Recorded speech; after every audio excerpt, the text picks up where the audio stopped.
Thousands of Israelis have taken to the streets to push for a renewed ceasefire and protest Prime Minister Benjamin Netanyahu's efforts to consolidate power. The US Federal Reserve has kept interest rates steady as policymakers warned of rising economic uncertainty amid growing fears of tariff-fueled inflation. The man previously identified as a person of interest in the disappearance of missing Indian-American student Ceasefire Putin in the Dominican Republic is headed home to the US. Joshua Reeve was on his way home with his father after being detained there for nearly 2 weeks. The Philippines and its allies are trying to expand the Quad grouping of nations to include India and South Korea to counter China in the Indo-Pacific region. And Finland once again tops the World Happiness Report's rankings, followed by Denmark. The United States at number 24 earned its lowest ranking yet, but India stands at number 126. Pakistan, meanwhile, as per this report, ranks 108.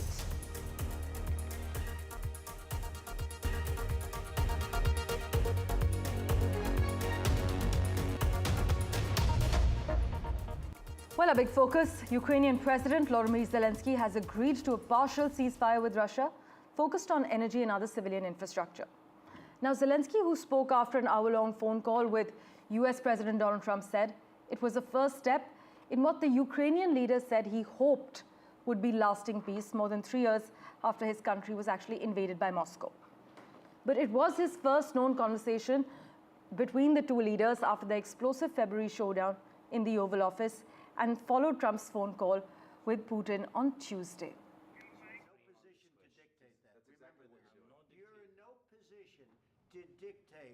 In fact, Trump and Zelensky's exchange marked a swift improvement in Washington-Kyiv relations, with the US president promising to help source air defense ammo for Ukraine, although you must note that Trump also floated the idea of the US owning Ukrainian power plants.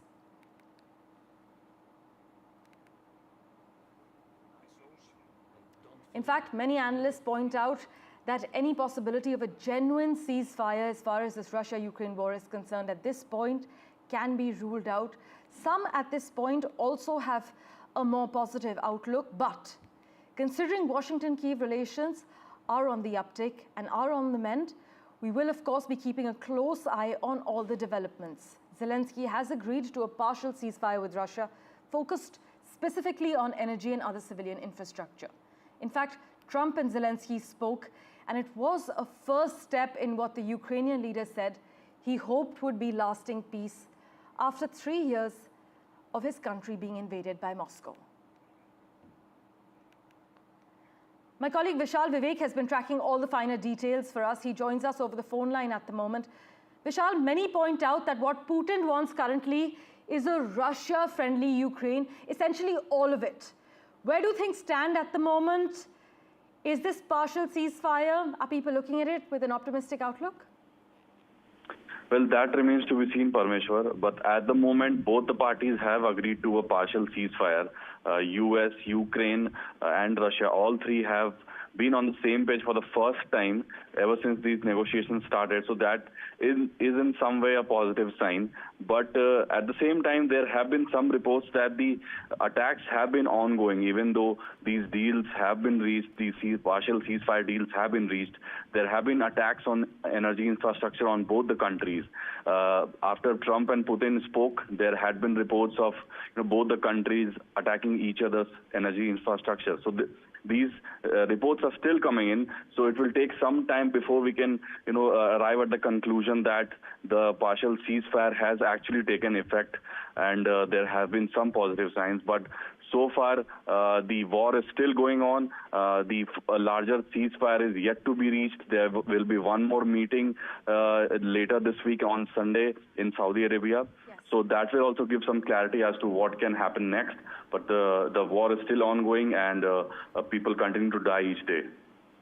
Thanks so much, Vishal, as always, for joining us with the latest. In fact, Russia and Ukraine said that they had each swapped 175 prisoners in one of the largest exchanges since the Russia full-scale invasion started 3 years ago.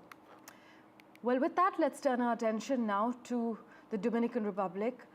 You must note that the parents of missing 20-year-old Indian student Ceasefire Putin have asked the police in the Dominican Republic to declare her dead as per reports. According to a New York Post report, Ms. Konanki's family in a letter has said there is no foul play involved in her presumed death after she vanished from the beach in the early hours of the 6th of March. In fact, Sudiksha Konanki went missing while on vacation in the Dominican Republic. She was last seen on the 6th of March at the Rio Republic Resort, visuals of which are playing on the left side of your screens at the moment. The man along with her, who was previously identified as a person of interest in the disappearance of Ms. Konanki in the Dominican Republic, he is now headed home to the US. Joshua Reeb was actually on his way home with his father after being detained there for nearly 2 weeks. In other news, the US Federal Reserve kept interest rates steady as policymakers warned of rising economic uncertainty amid growing fears of tariff-fueled inflation. While Fed Chair Jerome Powell said the risk of a recession is not high, the central bank cut its GDP growth projections for 2025. But Mr. Powell's thread-the-needle approach, he said tariffs will actually have only a transitory effect on inflation and forecast 2 rate cuts this year, was welcomed by investors. However, you must note that some experts argue that the persistent uncertainty shows how the Fed is as lost in the wilderness as the rest of us, trying to decipher the continual shifts in the economic policy from 1600 Pennsylvania Avenue. Just listen in to what the Fed chair had to say. If you look at outside forecasts, forecasters have generally raised, a number of them have raised their possibility of a recession somewhat, but still at relatively moderate levels, still in the region of the traditional, because they were extremely low. If you go back 2 months, people were saying that the likelihood of a recession was extremely low. So has moved up, but it's not high. Well, the other crucial story we're tracking, the Ministry of External Affairs has said it is concerned over the current situation in Gaza and also called in for humanitarian assistance after Israel's airstrikes killed over 400 people there. The Ministry of External Affairs, in its statement, has said that we are concerned at the situation in Gaza. It's important that all hostages are released. In fact, the statement further adds that we also call for supply of humanitarian assistance to the people of Gaza to be sustained.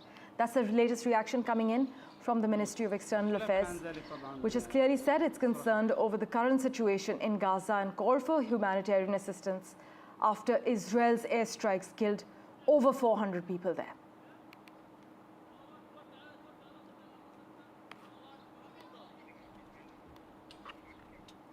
By the way, the Israeli military has launched targeted ground activities in Gaza, partially recapturing a key area in the territory, a day after launching an aerial bombardment of the strip that shattered the 2-month-old ceasefire with Hamas. Now, this operation began a day after Israel renewed its bombardment of Gaza, shattering that fragile ceasefire with Hamas. Israel accused Hamas of repeatedly refusing to release hostages and rejecting offers from mediators. Hamas, in turn, accused Prime Minister Benjamin Netanyahu of unilaterally appending the truce and putting hostages at risk of an unknown fate. My colleague Vishal has been tracking the latest developments for us. He joins us live at the moment. Vishal, take us through the latest developments.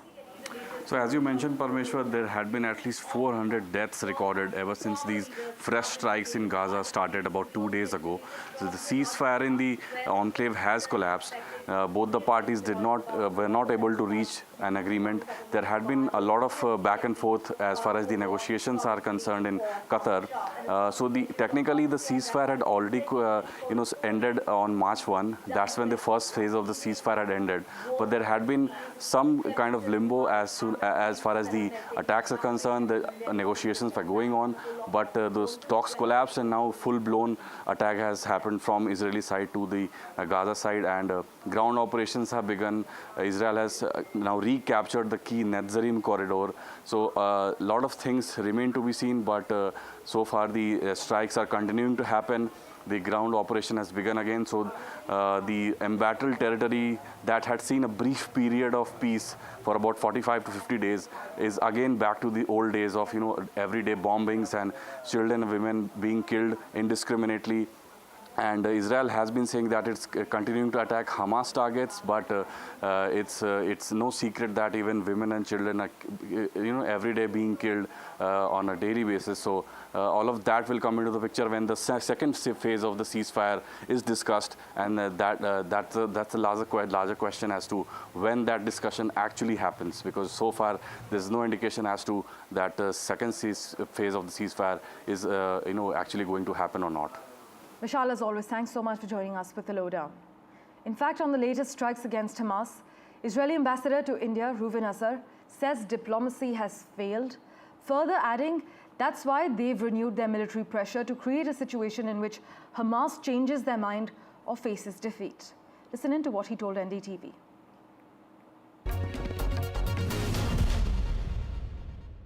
It's a tough time that we are speaking on, but one of the first things I want to ask you is that both parties are accusing the other of breaking the ceasefire, which is why you've seen those attacks that have taken place. What's the rationale for Israel to attack at a time which is also the holy month of Ramzan, where the attacks have taken place in the last 36 hours? Well, Gauri, as you probably remember, we agreed to a 42-day temporary ceasefire in order to negotiate the resolution of this conflict, which means bringing back our hostages and make sure that Hamas cannot rearm and regroup and continue controlling the Gaza Strip.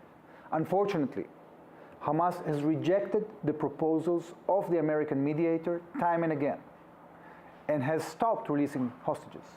We had to go back to military pressure. This is something that is also backed by the United States, because if we cannot achieve this achievement diplomatically, we have to do it militarily. Okay, so but again, the accusation has been that there was no rejection by Hamas, because these attacks have been condemned by countries the world over. And what's the rationale for continuing it? And more importantly, how long are you going to continue these attacks? Well, first of all, it is a fact that they rejected the American proposals because the American administration has stated that. So we are fully coordinated with our American friends, and condemnations cannot replace the fact that we have a terrorist organization in the Gaza Strip that is not only holding hostages from Israel, they are holding hostage the entire Palestinian population. They are taking the humanitarian aid that the world is sending, selling it to the population, blending into the population, and trying to extort a surrender from Israel. This is not going to happen. It's ridiculous. So what we expect from the international community is to put pressure on Hamas and create peace in our region through a diplomatic process that will take the top brass of Hamas out of Gaza, will give hope to the Palestinian people with a new moderate leadership that can actually allow real assistance from the world in reconstruction of the Gaza Strip, in a better future for Palestinian people. This is what is the common interest. So whoever says that we shouldn't use military power basically says that we have to surrender to a terrorist organization that will continue, having a grip on Gaza forever. This cannot be acceptable. Well, let's switch tracks now. Bill Gates, the former Microsoft CEO and co-chair of the Bill and Melinda Gates Foundation, met Union Minister J.P. Nadda in Parliament, discussing India's significant advancements, whether it's in healthcare, also future collaborations between the foundation and the country. Bill Gates has said India is not just building for itself, it's creating solutions that have the potential to transform global health and development. Mr. Gates, in fact, referred to India's digital ecosystem, inclusive economic growth, and tech breakthroughs as a model for the world. The Microsoft founder visited Parliament. He met several key lawmakers besides J.P. Nadda, and he also lauded India's healthcare sector in great detail. Well, in other news, for the 8th year in a row, Finland has taken the #1 spot on the World Happiness Report's list of the happiest countries. Denmark, Iceland, Norway, and Sweden also made the top 10. Many people will tell you that the Nordic countries dominating this list should not come as a surprise, but you must note that the World Happiness Report ranks countries according to self-assessed life evaluations averaged over the year 2022 till 2024. The Wellbeing Research Centre at the University of Oxford which publishes this report, says that the report considers the following 6 variables in more than 130 countries ranked in this report. These variables are GDP per capita, social support, health life expectancy, freedom, generosity, and freedom of corruption. Now, you must note that the United States at number 24 earned its lowest ranking yet in the report, while India ranked 126th out of 143 nations in this World Happiness Report. Pakistan, meanwhile, as per this report, ranks 108. Slipping into a very short commercial break. Back in a moment. Do stay tuned.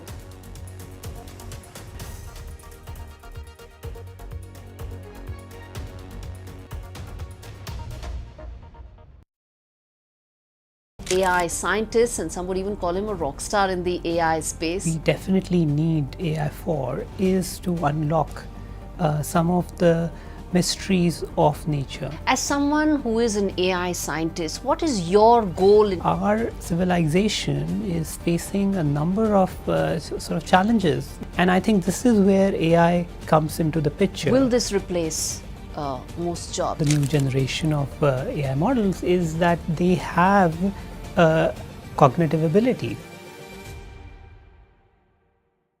In today's interconnected world, India's voice is more crucial than ever. When India speaks, the world listens. At NDTV World, we are that voice, bringing you intelligent and insightful news from India and beyond. From geopolitics and diplomacy to economic shifts, migrations, tech disruptions, and the stories of our diaspora. We cover the news that shapes our global future. NDTV World, your new home for global news, is here. This is Harvard India Conference. We talk about what India will be going forward. The fact that you chose to call your company Bharat, the fact that you chose to come back at a time when Indian healthcare and biotechnology industry was not where it is right now. The fact that starting a company wasn't so easy in India, and the fact that the STEM industry, the scientific R&D industry in India, was not where it was almost 30 years back. What got you here? Because as I said, a conversation with a woman entrepreneur should start with about what it is like to be a woman entrepreneur in India.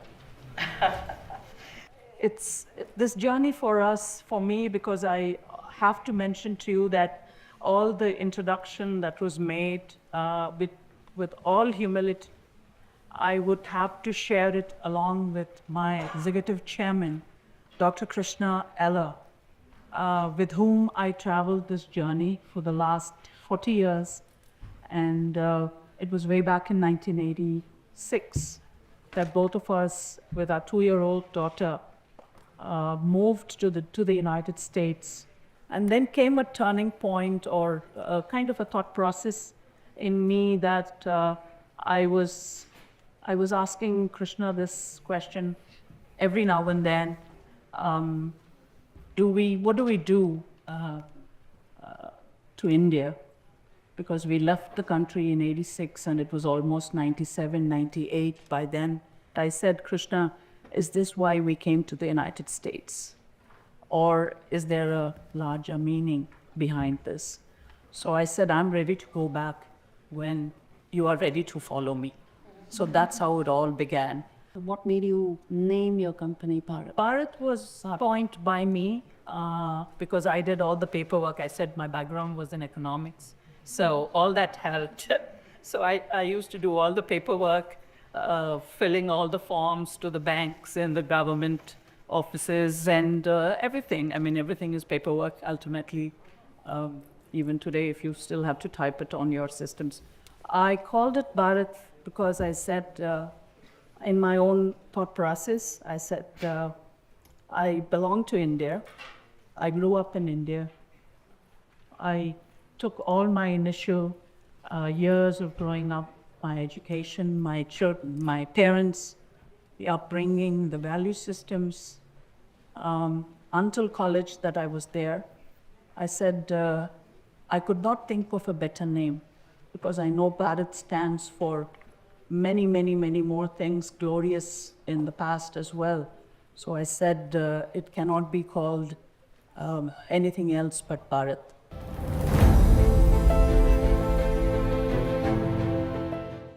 One of your primary concerns and one of your primary responsibilities is to deal with the threat of terror. And at the moment, we see a great deal of that out of Yemen. We see attacks on shipping taking place, and we see the United States being very much on the offensive. Is that a prelude for something larger, perhaps even a ground offensive going forward? I mean, you look at President Trump's leadership going back through his first term as president, he has been and remains very committed to combating and defeating the threat of Islamist terrorism that not only affects the United States, the American people, our own safety and security, but it is affecting so many people in different parts of the world. We can see different terrorist groups, the Houthis in Yemen being one of them, that President Trump has redesignated after President Biden took them off of the terrorist list, redesignated them appropriately as a terrorist organization, and taking action where the previous administration failed to. Right. The Houthis have been disrupting maritime trade and passage for a very long time, and no serious effort has been taken to stop that.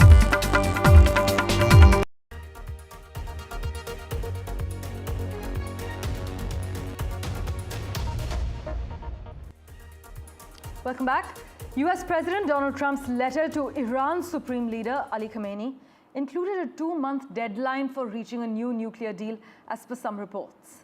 Now, it isn't clear whether the 2-month clock begins from the time the letter was delivered or from when the negotiations start. But if Iran rejects Trump's outreach and doesn't negotiate, the chances of US or Israeli military action against Iran's nuclear facilities would dramatically increase.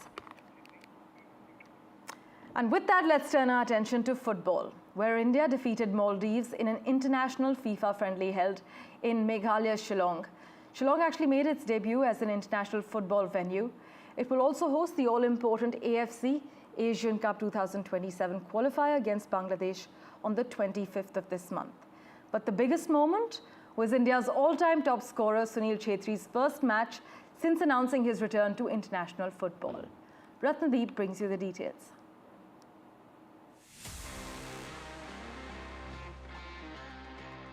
Excitement was writ large across Meghalaya's capital, Shillong.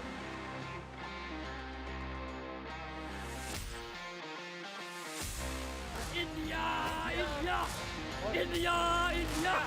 All path led to the Jawaharlal Nehru Stadium, where India took on Maldives in a FIFA international friendly, Shillong making the debut as India's newest international football venue.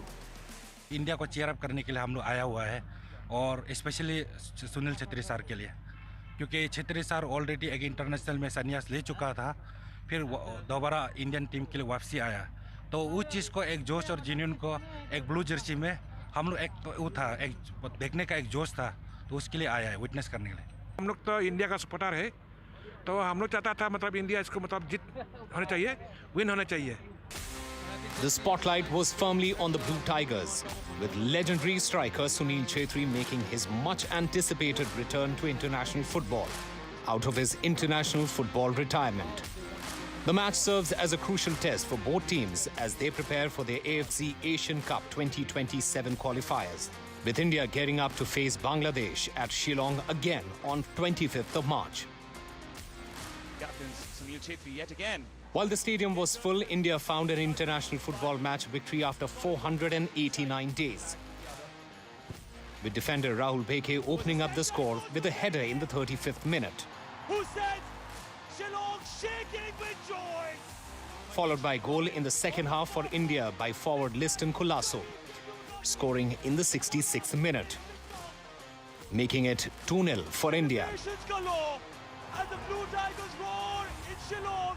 One more time, one more cross towards Sunil Chhetri. And later in the 76th minute, Sunil Chhetri found the back of the net, making it 3-0 for India, his 95th international goal. Ever scoring. Great numbers. And we know because the good thing is that he didn't have too many chances, but it's true that the cross of Liston was very, very good. It's the typical ball that you only touch the ball. in his second. Now all eyes will be on the India-Bangladesh AFC Cup qualifier match where Bangladesh is going to field against India in the Southeast Asia's most expensive footballer, Hamza Chaudhry, who has played in the English Premier League and has even represented England in under-21. With Nakul Rabha in Shillong and Ratndeep Chaudhary, Bureau Report, NDTV.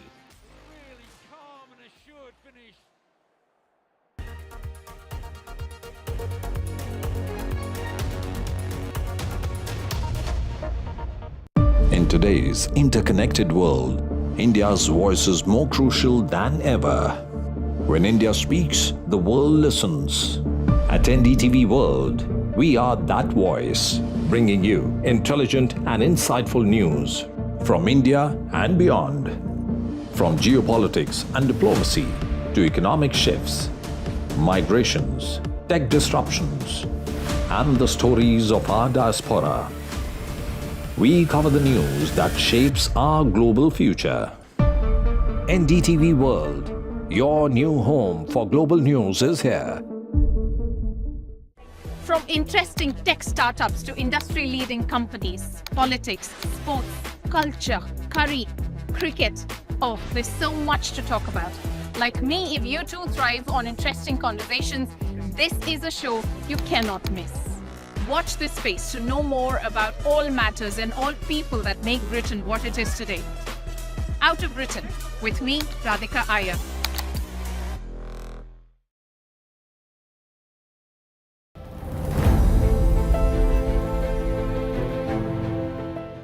The India-US strategic partnership is one that's been developing now over the last several decades, and there's a great sense of optimism over here in India that it is headed in a particular direction. To tell us a little bit about that, and there are so many important global events taking place, Tulsi Gabbard with us, the Director of National Intelligence. It's wonderful to have you here in India, and thank you so much for speaking to us. In terms of the strategic relationship and the intelligence arrangements between India and the United States, to what extent is it premised on perhaps an expansionist or an expanding China and the Asia-Pacific region? You know, the ties between our two countries, the United States and India, go very, very far back. And so what we're continuing to see is a strengthening of that partnership and recognizing that the mutual interests of both of our countries are centered around peace, prosperity, freedom, and security. So now as we see a new administration coming in with President Trump's leadership in the United States, of course, Prime Minister Modi's long-standing leadership here in India, we have two leaders of our two great countries who are very good friends and who are very focused on how we can strengthen those shared objectives and those shared interests. So in a sense, it's taking forward what we already have in terms of the strategic partnership, and that's one of your primary goals, right? It is. And how were your meetings to that end? It is. I've been having great meetings, and of course this began with Prime Minister Modi's visit to President Trump in Washington, D.C., very shortly after he was inaugurated back into office for a second term, where they really set the tone and set the vision for where a stronger U.S.-India partnership and friendship can lead to. And so my visit here is really predicated on the work that has already been done, and I've been having great conversations with my counterparts here in the Indian government. I just met with the Minister of Defense a few minutes ago, and looking forward to visiting with Prime Minister Modi here later today. And you met the Prime Minister in Washington as well some time back. How did that go? I mean, it was, we saw the pictures. It was great. I had the opportunity to meet him several years ago. It was good to see him again, and it was actually very perfectly timed, where it was maybe 1 or 2 hours after I was officially sworn into this position as Director of National Intelligence that he arrived in Washington, D.C. and had the opportunity to welcome him back to the United States.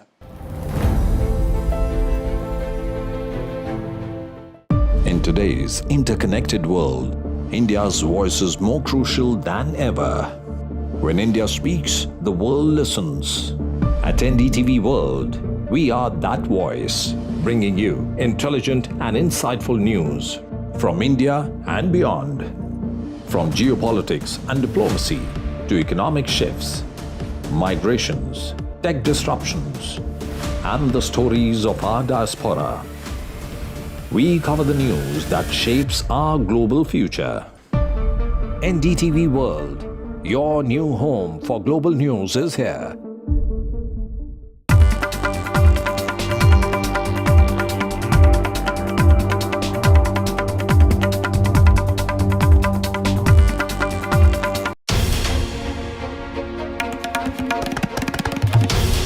This is NDTV. And you're watching NDTV 24/7.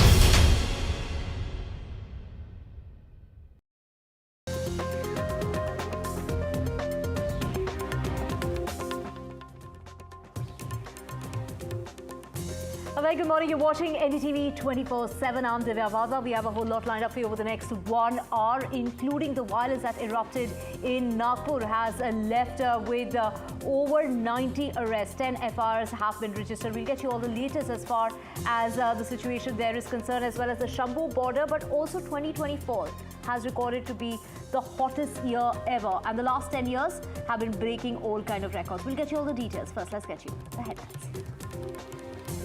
In the Nagpur unrest situation, curfew remains in place in some parts, and security review meet will be taking place today. There are 10 FIRs that have been registered in the violence that broke out in Nagpur. 90 arrests have been made so far.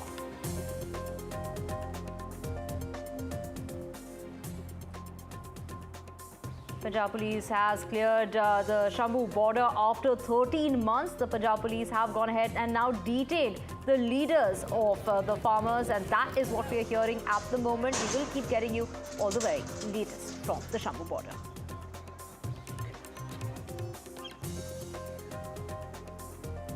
A discussion on the working of the Home Ministry is expected in Parliament today, and later the Home Minister will also be replying